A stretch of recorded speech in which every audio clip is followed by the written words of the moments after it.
it comes, here it comes, here it comes. No. And suddenly you're in this kind of zero gravity environment where anything could happen now. So there are a few different ways of thinking about this symphony, particularly the first movement. The principal idea is actually based on an interval, well, in this case a dissonant interval of a seventh, which sounds like this.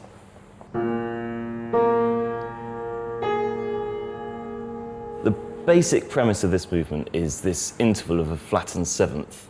Walton's basic problem that's set up Beethoven style at the beginning, the basic problem is how to get rid of it.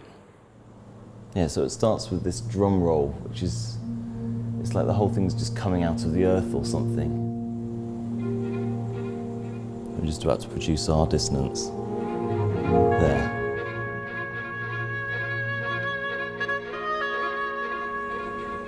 And a long note with a kick. It's a very Sibelian thing to do.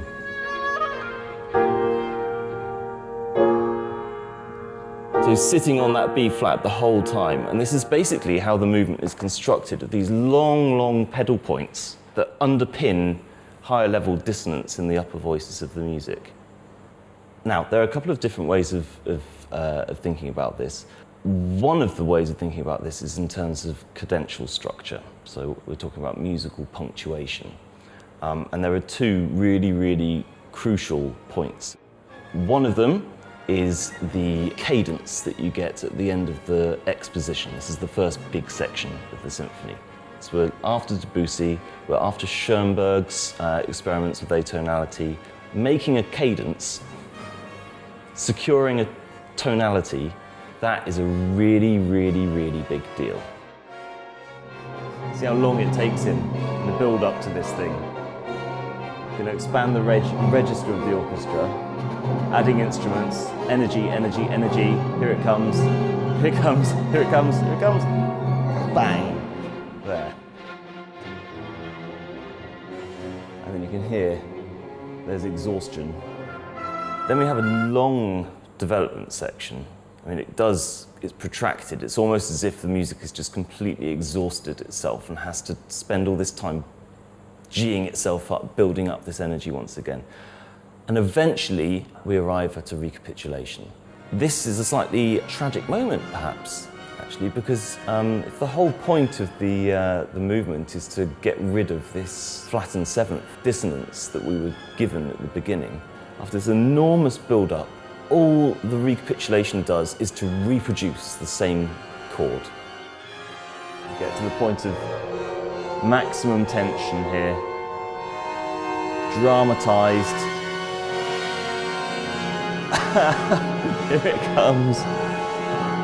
There. And yet it just reproduces that dissonance that we had at the start. It doesn't solve the problem.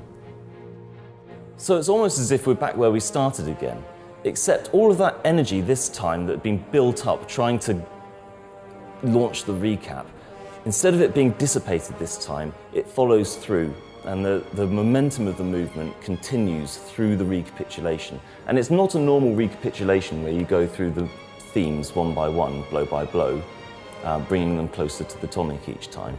Rather, we end up with these huge, long, protracted pedal points with the themes and the motifs sort of splurged across the top.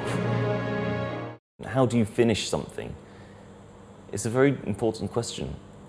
You can't just allow the movement to just disintegrate into chaos.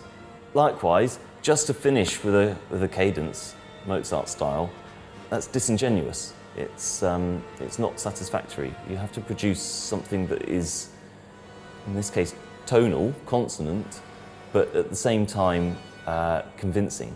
What ends up happening is, after some manoeuvring and some hesitation and some gesturing, finally we end up with a tonic pedal, B flat. This seventh that we were given at the outset, and then it was given back to us in the recap, it's been obliterated. It's almost as if it was never there. And in a moment you'll hear the music from the beginning with the seventh removed. It's been obliterated. Not resolved, just got rid of. There. There's the seventh. And the horns still. And the trumpets. And that's the last you'll hear of it. And the seventh is gone. Fifth there still.